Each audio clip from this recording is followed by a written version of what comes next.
What's going on, everybody? I am once again testing, and I decided to make this a more formal video that I'm hoping to leave up if all goes well.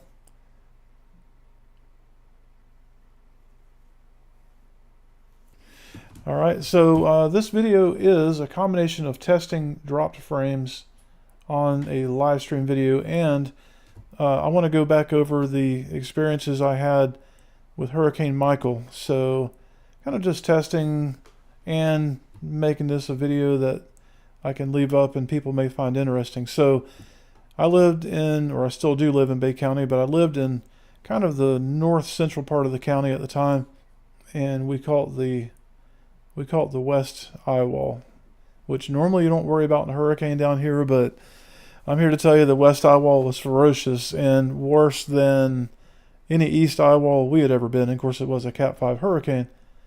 But I'm going to start with showing you guys an image of, or actually a video of my yard at that property I was at during the hurricane.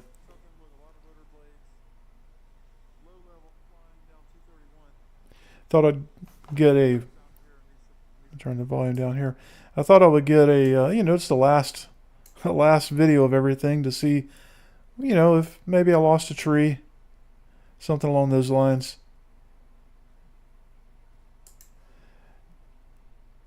Anyway, I believe I've got a video here I could show you that might represent a little bit of what that yard looked like after this wonderful experience. I gotta find the right video though. It was really you just have to kind of be there. There was a definite fear of walking outside, even after the storm was over. You just kind of had like a PTSD type thing going on with the wind. So if the wind would pick up, you would immediately turn around and go back in the property. So this video is going to be from the last of the storm. So basically the last of the outer bands. So let me get to that one there.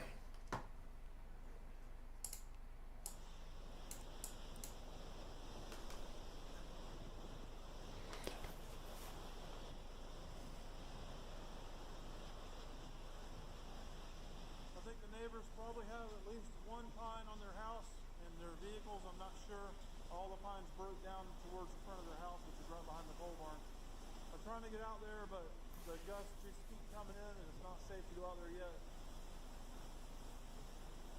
Pray for the people of this area because it is so much worse down south than this right here is. We are being an hour north from landfall probably reduced the wind speed on this storm by at least 10% or more. I'm sure every pine at my mother's house is gone. I'm sure the house is probably heavily damaged and flooded. I have no data, so I don't know. I don't have any reports on what the surge was like. So anyway, this gives you a little bit of an idea of what happened. And those two videos are only a few hours apart. So if you notice in the distance, and some of you that are going to see this video have already seen my... Uh-oh, I see a warning. See, this is why we're testing. The stream has an issue. I'm not sure what it is. Let me check that out real quick before we keep going. Bit rate is lower than recommended. Well, I can't do anything about that. It's just what it is. Anyway, so under this pole barn, Melissa's parents came over for the hurricane thinking they'd be safer at my house. And so I said, well, I got a brand new pole barn rated to 140 and, all this good stuff. And, well, the car got totaled. The truck had a lot of damage. And under that is my RV, my brand new RV at that time, brand new to me, which we had literally just driven home on the Saturday before the storm hit on Wednesday, which was very unfortunate. In fact, I believe I've got I've got a photo. Let's see if I can get the right photo up here. So this was just a couple of days before the storm, and I had this Winnebago sold. There's a little diesel pusher, about a 36 footer. That is a good motorhome. It was my first one, and we picked up this bus. And, thought, well, I finally got a pole barn I can put it under, so now I can keep it out of the weather, and, now I'll go ahead and get that nicer RV that I wanted. All of this debris back here, interestingly enough, is from the roof of the shed behind here. And also, in the video that was on a few minutes ago, you noticed some red-looking painted wood that was laying near the screened-in porch. That was my shed that we had just completely re-roofed, and all 2x6 and OSB and brand new metal, and the roof held together. Unfortunately, it held together so good that it raked down the front of this RV and knocked the windshield out and tore all this up, which ended up allowing a lot of water to get into it, and that was the main reason it got totaled. But also it landed upside down on my golf cart. So it was just a really, it was not a good experience in a lot of ways. Let's see if I can find that golf cart picture. There's a little close-up here of the, a close-up of the cars and the pole barn that broke its back, or broke the very top of the building, basically. And the failure of this pole barn basically was caused by the very front section of the roof coming out. I don't know if I've got a picture of that. Maybe it wasn't the front. I don't know. It might have been the middle. But, you have your 12-foot sections between the poles. And what it did was it lost one section. And once it did that, then the remaining integrity of the roof was just done. Here's my neighbor's yard. So that's a 60 by 30 pole barn. So it's a 12-foot section. So 12 by 15 plus the slope. So probably a 16 or 17 foot 2x4 framed out section of pole barn roof that went a long ways. And I'm going to tell you that stuff was very heavy. And another interesting thing about that was that it actually cartwheeled. Here's probably a better view, really. This is behind the pole barn. This is my new tractor barn. Thank God I didn't leave the tractor in the tractor barn, because I had it in my shop. And I had it against the door, and I lost one door partially. That door actually had my truck backed up against it, but it was the hitch touching the door, so it pivoted inward on one side. But my neighbor to the right of this picture had a bunch of like greenhouse type things, and they were just flying apart. And so I had 2x4s just pelting the shop, and one of them hit the door just exactly right to compromise the bolts, and that was that. It ripped them out of the wood. But had I not had this here, it's very likely that door could have blown in over there on that side, and the 49 was up on the lift at the time, so that would have been a real mess as well. And if you guys remember the Trans Am, Dustin's TA, well, that's its fate. So you could say, you want to know what the trooper was, though? The real trooper was the old Trailblazer. Nothing happened to it.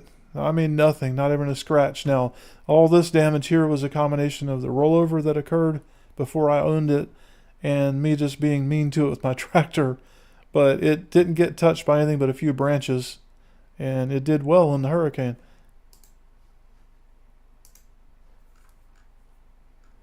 All right, let's see if I can find that. So the shop, when the door blew in, it pressurized the building. And between that pressurization and just the 140, 150 mile an hour wind that was blowing past the building, it literally pulled this wall out at the top. Now, I built this wall. It's all 2x6, and it's all 16-inch centered. And the wall actually held up. But this top section I had some people come in and build that for me, and they just didn't do a good job of anchoring it. So we went back in and we anchored this like, I mean, it's unbelievable how well it's anchored. And the good news is we're able to winch this wall back in with minimal cosmetic damage on the outside. There were a couple of creases in the metal, but overall, very fortunate that it didn't do any more than it did. And the tornado that hit here just a couple weeks ago went about a mile and a half from the house there, and it actually, the soffits are blown in. I really can't stand vinyl soffits, but it took those out basically. They're not blown in, they're just gone. So the wind got into those and actually blew the double bubble ceiling down in the shop partially. I'll go back and show you the... So, you know, basically where you see the light coming in and then you see the white ceiling material, where that split is, the hurricane did that. And the tornado the other day actually pushed us down a little bit further. So it was a bit of a close call again. Keep having those up there. And the shop,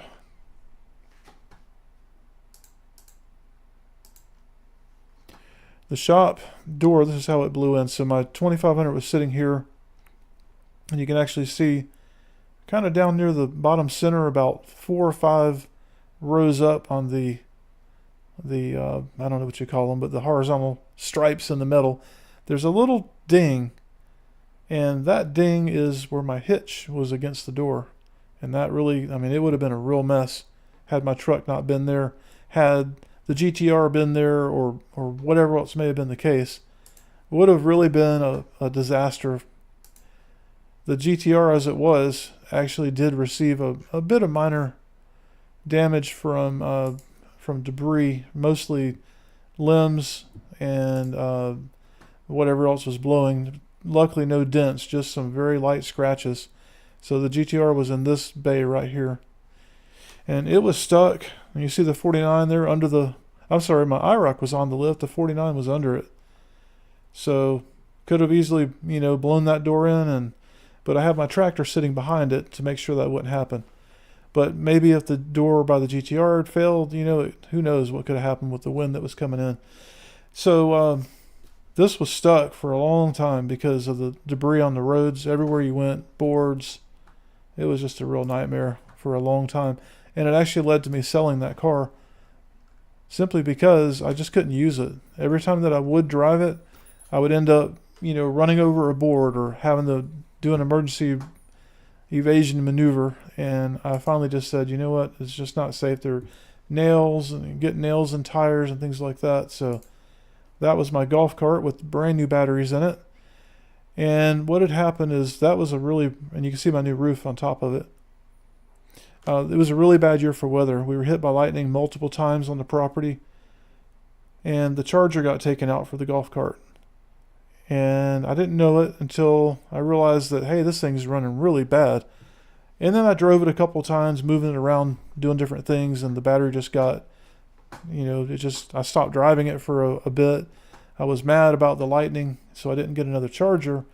And ultimately the battery got so low that it wouldn't move. And we just ran out of time. You know, that's where it was sitting, and I just didn't have time to move it, so I said, screw it. Well, that's exactly dead center where the roof of the shed landed at. And, well, that was that. It's gone. Speaking of that, I've got video of that. I don't know where it's at, though. I think I've got video here of it. Yep, I've got video. So this is the video I originally published. The irony of all this is that I actually created this video in low resolution so I could upload it from wherever I could find internet, which we didn't have any of, by the way. Let's see, I'm going to turn this volume to mute for a second. See if I can cue this video up. This is so wild. Yeah, wow. You can't watch this video without just feeling all this over again. Truly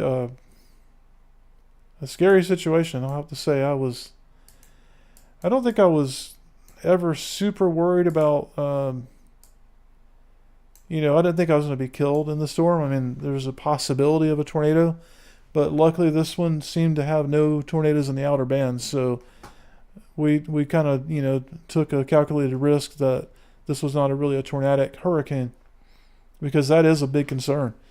But in any case, we'll switch back to this video real quick.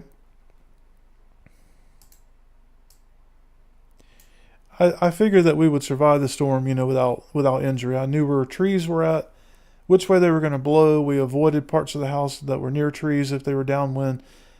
And all the trees that I thought would have went down definitely went down. And then almost all the other trees went down. It was about 46 trees total that we lost. Let's take a little look at an intense part of the storm that I caught on video. You might have seen this footage on the Weather Channel, by the way. 100-mile-an-hour gust right there. We're in the northwest eye wall right now, but I don't have radar to tell me how it's progressing.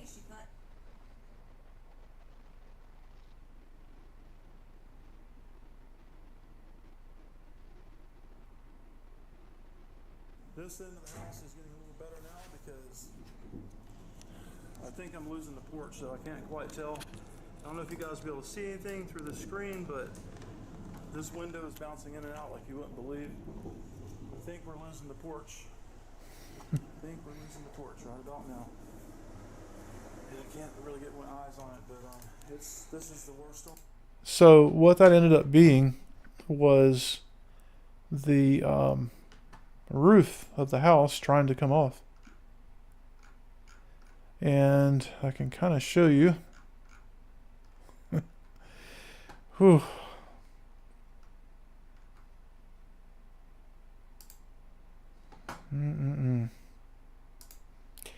You don't really think about these things that much until you really do. And I wish I had a more zoomed back picture, but let me show you guys. Whew. So I had a metal roof put on the house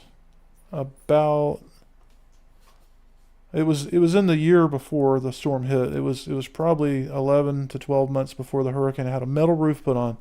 Had shingle roof. I just had and that's just why I did the shed too. I felt like something was, I don't have a better way of saying it. I felt like something was coming. So I had a metal roof put on. I believe it must have been around July of 17. And nothing happened that year. And we had a scare or two, but 18, well, she came around and she brought it to us. So this is the end of my house. So it's a gable end house. And this is the very end of the top, what do they call that? Not the top plate. It's like a ridge vent, basically. It's the ridge of the roof. And so it's got screws every few inches here all the way down the length of the roof on each side. And you see this crack down here at the bottom. That's the fascia, and of course the drip edge here. And these scratches on the drip edge are from the two halves of the roof lifting away from the gable end and pulling apart, causing the metal, V-shaped metal here to flatten. And as it was being pulled apart and the peak of that was flattening downward, it was scraping the paint off the drip edge. So there's what it looked like after. You can see it didn't even settle back down evenly. And so what we were hearing was when the wind would really gust, it was lifting the roof, and then when it would slightly let up, and I mean slightly let up, it was not like any hurricane that I've ever experienced where you get these gusts that come through and then it settles down for a bit. It was a continuous, I keep saying, going back to the F-22 sitting out in the yard with the afterburners on. And something else that it did was it just systematically removed all of these little vents out of here. And of course, all the moisture that was just rain, just solid moisture in the air, just blew straight through the house. And I ended up having to take all the insulation out. It wasn't exactly wet. Most of the water that came in here fell on the ceiling in the garage and exited through the door, the ladder door that's there to get to the attic. But had I not had a metal roof, it would have torn the shingles right across the top, and this end of the house would have just peeled back, and it would have been a bad day. I had no insurance on that house at the time. So, sometimes you can be both lucky and unlucky at the same time. We were unfortunate enough to be in the path of this hurricane, and we were lucky enough to come through it without losing our house like so many people did. So, just going back to the cleanup. The cleanup of the storm was it was a disaster. It was extremely expensive. We got the RV out. So we got the RV out of there. The insurance company threatened me. They said that if I left it there, that they would basically look at the damage and determine what amount of it was caused by neglect of leaving it exposed. So it was my problem because the insurance for the RV would not cover any of the recovery costs of getting the RV out from under the building that failed.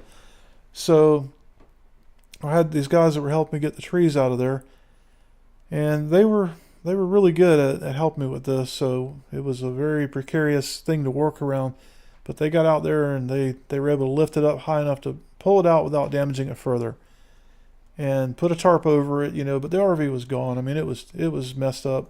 There was a big hole in the roof, and you can imagine that all this water was running down and coming in where this had dropped onto the RV at.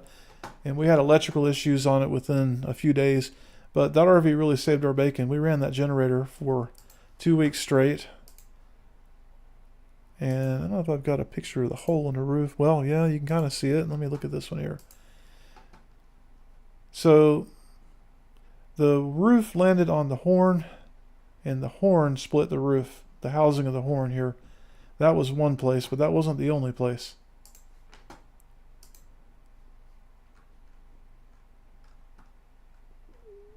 It was a nice RV too. Had 4 slides, Cummins 450 horse I think it was an ISP or ISC, whichever engine. It was going to be a nice bus.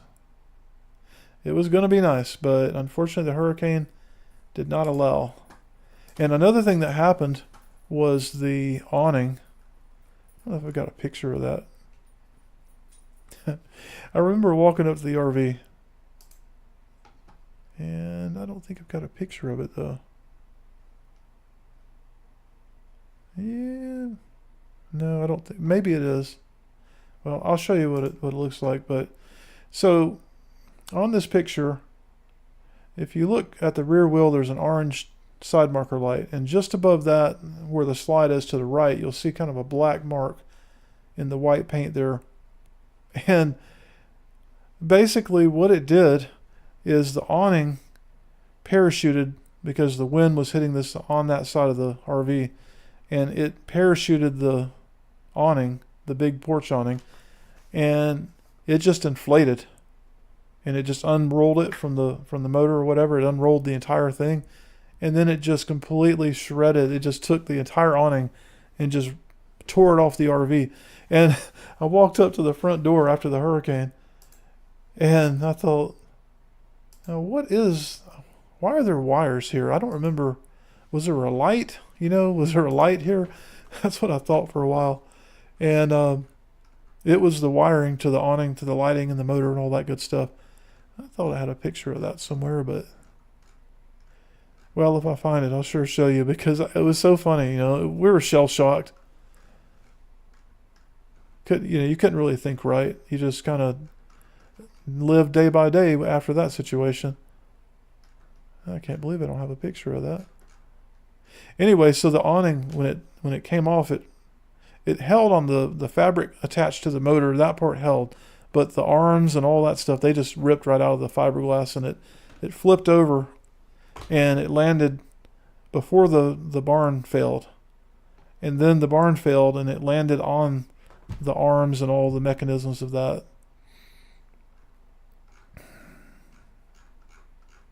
What a day. So I'll give you one more view of this, and we're going to move on from this part of the deal. This was, and you'll probably notice there's a roll-off container here. This contains the metal and the debris from the shed that we re-roofed the red building that was on top of the golf cart. That was the old roof in that. And we had started the cleanup process here, and you can see real good on this image here. You can see the missing section of the pole barn in front of the RV. So that's basically where the failure started. That corner came off, and you can see it on the very right edge of the picture above the roll-off container. You'll see kind of a silver area. That's where that piece landed at. And then there was also a second section of it that failed. And I want to say that second section failed. I'm just not sure. I don't know where it even went. I think it's laying down in the pole barn, but it could have been out in the woods for all I know. All right, and then another thing of interest to me is right over the pole barn, you look down, you see a window in that white building. And that white building was pretty rickety, but it survived. It didn't hurt it at all. The windows didn't blow out or anything. But right above that window, you'll see a pine tree sticking up. That pine tree, and you'll see one on the far left of the picture as well. That one on the far left, like so many pine trees that survived the storm, actually died within about 6 months of the hurricane from stresses of, I guess, bending, and it must have damaged the however trees get their things. But long story short, this pine tree that's pretty much completely stripped of everything is still alive today. It's doing well. And I don't like pines, but when we cut the sister tree to it that was next to it, we counted 120 rings. And I don't know if that means that a pine is 120 years old, but there were 120 rings that I could count. So pretty dang impressive. Alrighty, let's see. Let me just go to something newer. Well, some of you guys probably remember the boat videos that I did. So I've got...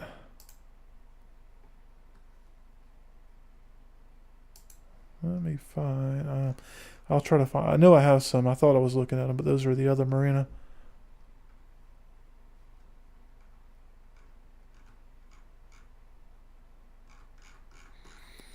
Wow, so we're into November now and my yard's still a wreck. In the middle of all this, I needed a little bit of sanity brought back to my life, so I started back on the 49. Got to work on that project, and at this point, we had not even sandblasted the frame yet, so we had the engine mounts, we still had the leaf springs on it, and I pulled all this back apart and then took the frame down and had it sandblasted. So that happened in November. Let's see, that was in November on the 23rd, so that was about 6 weeks after the hurricane. So, I did do a little bit of normal things afterwards. Now we're into December. And as you can see, there's an RV sitting there. So the reason that one's sitting there is the other RV had been taken to a claim center, to an RV repair shop to be assessed, and they had already deemed this one totaled out, I believe. And it was, it was drivable, but no, it was not drivable because of the windshield. So they were arranging to get it towed. The windshield was all bashed out. But you can see here, if you remember the earlier pictures of the house, that we are slightly less treed than we were, but the pole barn's cleaned up. The debris has been picked up, most of it. We still have a little bit more coming out, obviously. And then, we did a little bit of traveling here and there. Went up, I don't know, to the mountains at some point and, took a break from the chaos. Looking for more cleanup pictures here. We got into the RV. This was into January, so October 10th, and this is January 6th. So 3 months later, we finally got around to cleaning out the rest of the RV. And this was in a storage bin. You see, just totally covered in mold. We lost a lot of shoes that we kept in that RV. And we just didn't even think about that storage bin until we were at the very last days of having it. And then we opened that up and thought, man. Now, around this time, January right after the hurricane, is, if you guys remember the wonderful Alpha 9 that I had, this is when the transmission failure happened with the all-wheel drive unit. So, but it was actually nice to, do a little bit of wrenching and get away from just dealing with the cleanup and the disaster of the hurricane. All right, so getting back to the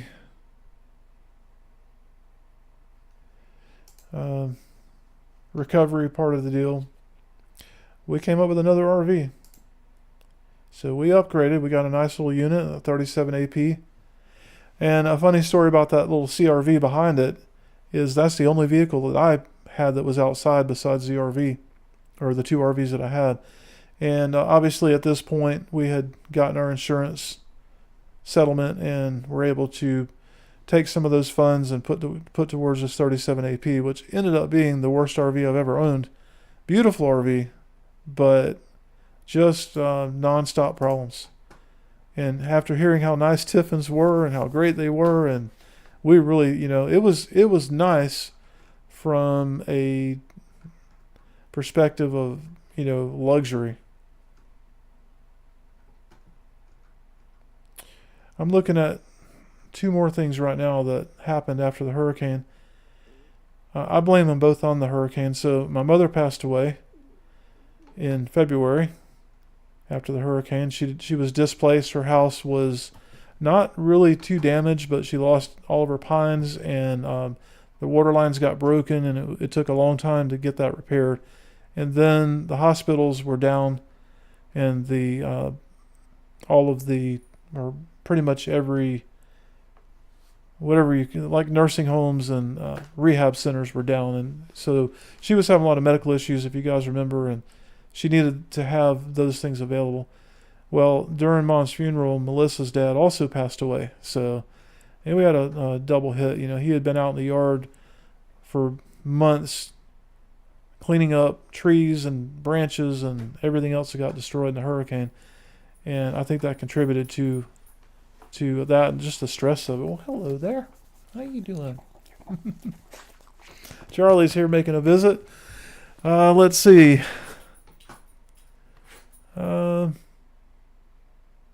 Trying to think where this is at. Oh, yeah.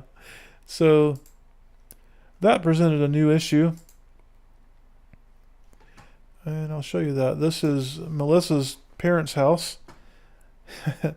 So now two of the parents are gone, and this is what their front yard looked like, months after the hurricane.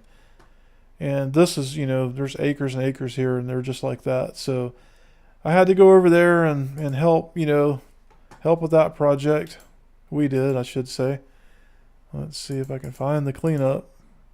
So we had a lot of work. Just giant piles. I got the old 1025R working. So, I had three properties to clean up, really. I had Mom's property, I had her mom's property, and my mom's property, or my property as well. So we moved a lot. Oh, and there was a timer on this too, because you only have so long that they were going to pick up debris. You had to get it out. So we had to work fast. And then there was a pole barn at her property that went down and crushed a couple of tractors, and just a big nightmare is what it comes down to. All right, so we're going to go back to the storm for a minute. I'm going to check and see if the stream is even working, because I'm not entirely sure that it is.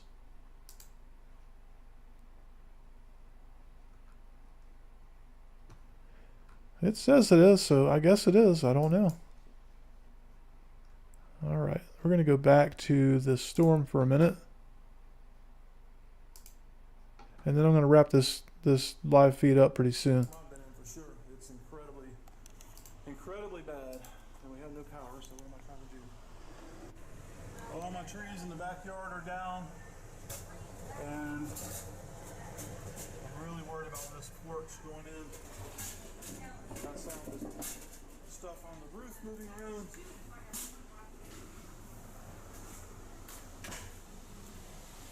My golf cart battery charger. There's still a good bit of force on this door right now.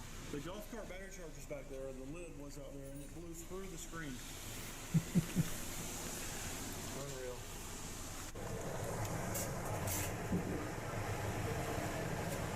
Something's definitely coming loose on top of the roof.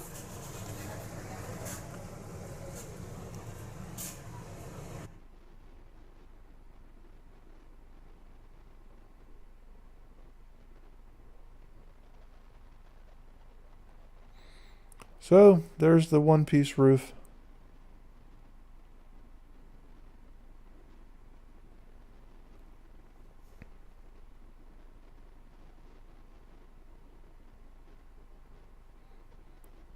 Which that building, I'm not surprised it went down.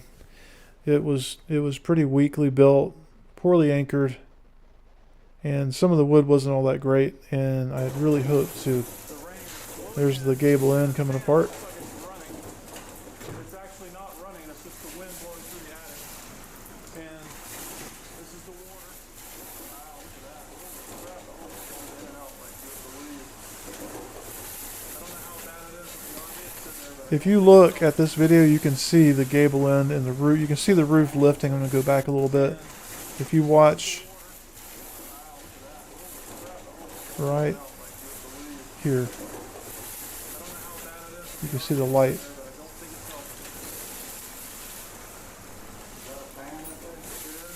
But it got worse than that.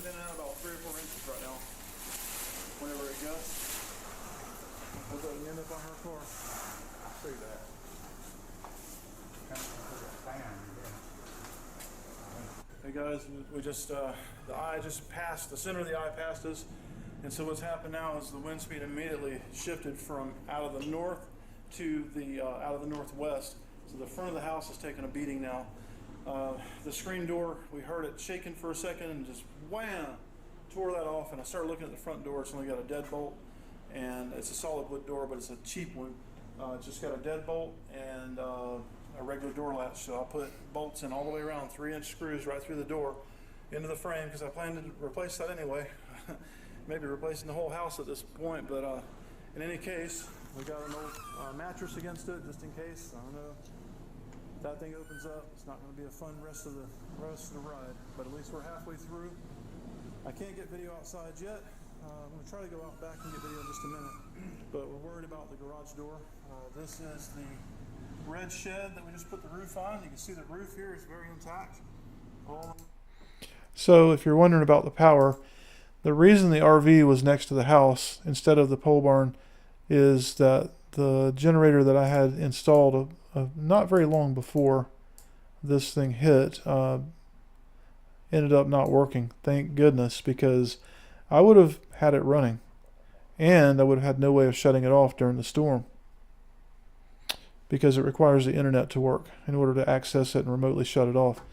With the amount of water that went through my attic, I think it was a godsend that that generator didn't run.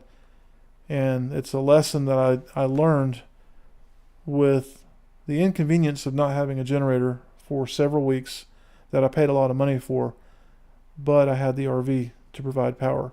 So we actually had power by extension cord, and it worked out to be the very smart way to go, because I mean, there was a lot of water up there. Could have been a bad day. Could have been a bad day. Another little interesting section of video right here I'm going to play. On top of the golf cart. So right after this section. About that building and the golf cart, it's a lot of money. This is something you don't think about, guys. That's because there's a low pressure area on the pitch of the roof that runs this way, and the sewer pipe's sticking up, and it's actually causing enough vacuum that it's gurgling the P-traps. And yes, it is extremely. That was one of the more disturbing moments of the storm, for whatever reason. And let's see. I know I said I was going to get back to the recovery part, but I just wanted to kind of go back through that section of it really quickly. So fast forwarding to later, you know, life kind of gets back to normal. You have to do that. And we got the yard cleaned up, and certainly have been a bit wary of every storm that approaches. Trying to see if I had any other more recent pictures. So driving around this area, I mean, it's obvious that we were hit by a hurricane. Now, even 5 years and 3 months later, it's just everywhere you go, the trees are ravaged, and it's terrible. It'll take many, many years for those things to recover. Trying to find.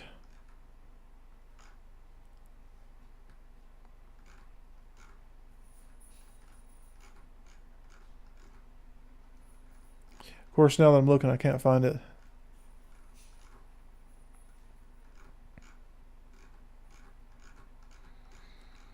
But anyway, it cost a lot of money to get all the trees removed from the two properties. And I did a lot of it myself too, but it was just too much for one person. So I had a guy come in with an excavator and a thumb, and they got it knocked out pretty good. So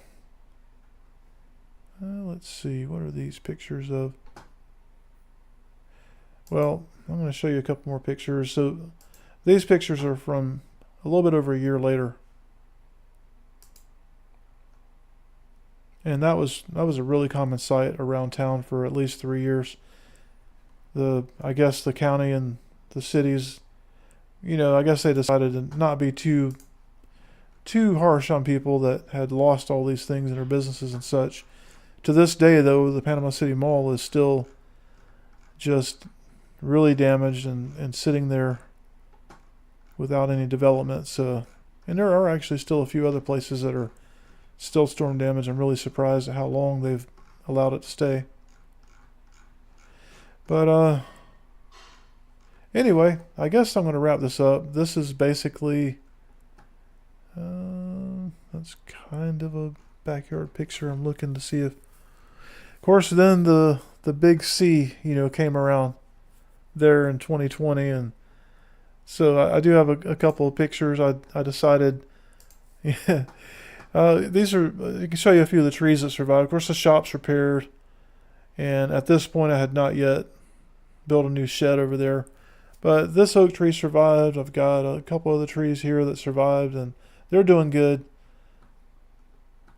These trees over on the right, they all pretty much held up. Got rid of all the pines at least, and one of the oak trees in the front yard survived. But this is me putting up a garden and trying to keep the rabbits from getting to the. I wanted to coexist with the rabbits. And so we grew this garden, you know, kind of in those scary days of all the unknowns of the big C. Just in case chaos ensued. And we grew some pretty good stuff. That's some good growing land there. But it was really just kind of a one round deal. And I let it go after that. It was so much work, you know, and then you'd find out that whatever you worked on so hard, the plant died, or it's dying, or has bugs on it, and well, the grocery stores are doing good. I don't think I'm going to waste any more time on this project. And then, as a kind of a final thing, this is my new shed. So she's all 2x6. Everything's 2x6 on 16, and then the roof, the trusses that I built are all solid 2x6. They're double hurricane strapped. They also have the I can never think of the name of those bolts, but there's these new bolts that they have that you can actually not even use hurricane straps, and those bolts are pretty expensive. I gotta look at the name of that.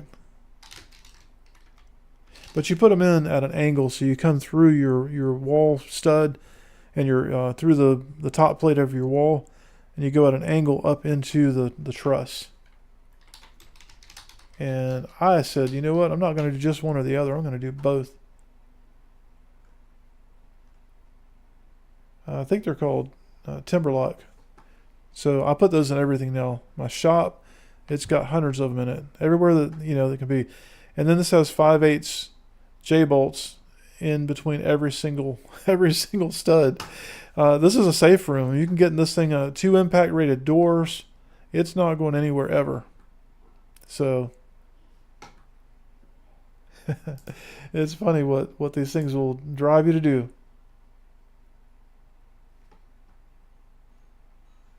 I really feel like this is not broadcasting. It's showing 45 minutes, but I have not dropped a single frame, and I find that hard to believe. It's been on green for a long time. All the while I have a warning up here. So it's going to be interesting to go back and see what the statistics say. I've also had no viewers at all, which is unusual on a Friday night. So let's see. So anyway, that building is done now, and everybody's pretty happy. The buildings are up. We haven't had any more hurricanes. The shop is fixed. I've got a new pole barn. Hopefully this one's anchored better. One major difference is the initial builder of this pole barn used lag bolts going into these 8x8 posts. And the new builder, upon my insistence about it, but he also said that's the only way he does it, is he used through bolts. What failed was this front post here, the lag bolts pulled out. And then the rest of the pole barn, it pulled them out or broke them. Through bolts would not have happened that way. So I really feel like that was a weakness in the pole barn that I didn't realize was there. I didn't think about it at the time. But it should have been with through bolts. It would have been a lot better. So now we're here. We're waiting for the next hurricane to see what happens. But thanks for stopping by, and we will catch you guys on a future